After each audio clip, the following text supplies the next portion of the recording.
Piece cut ചെയ്തെടുത്തതിന് ശേഷം അതിനെ രണ്ടായിട്ട് മടക്കിയിട്ട് അതിൻ്റെ എൻഡിലായിട്ട് ഇതുപോലെ ഒന്ന് വച്ച് ആദ്യം ഒന്ന് അടിച്ചു കൊടുക്കുന്നുണ്ട്. നല്ല കറക്റ്റായിട്ട് പിടിച്ച് അടിച്ചു കൊടുക്കുന്നുണ്ട്. അതിനുശേഷം നമ്മൾ അതിനെ പതിച്ചും കൂടി ഒന്ന് അടിച്ചു കൊടുക്കുന്നുണ്ട്. വേണമെങ്കിൽ നമുക്ക് പതിച്ചടിക്കാതെ പൈപ്പിംഗ് പോലെ ചെയ്ത് കൊടുക്കാം. ഞാൻ ഇവിടെ ഒരു പട്ട പോലെയാണ് ചെയ്ത് കൊടുക്കുന്നത്. അതുകൊണ്ട് പതിച്ചും കൂടെ ഒന്ന് അടിച്ചു കൊടുത്തതിന് ശേഷം നമുക്കതിനെ അകത്തോട്ട് ഇതുപോലെ മടക്കി പിടിച്ചതിന് ശേഷം ഇതുപോലെ നല്ലപോലെ മടക്കി പിടിച്ചതിന് ശേഷം അത് നമുക്ക് നീറ്റായിട്ട് വെച്ച് അടിച്ചു കൊടുക്കാം.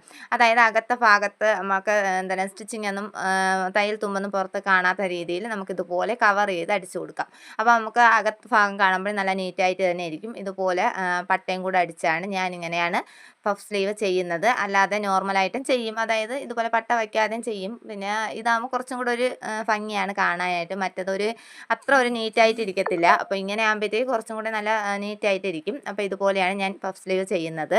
അപ്പോൾ വളരെ സിമ്പിളായിട്ട് ആർക്ക് വേണമെങ്കിലും ചെയ്തെടുക്കാൻ പറ്റുന്ന സ്ലീവാണ്. അപ്പോൾ ഇന്നത്തെ വീഡിയോ ഇത്രയേ ഉള്ളൂ. അടുത്ത വീഡിയോ ആയിട്ട് വരാം. Okay, by.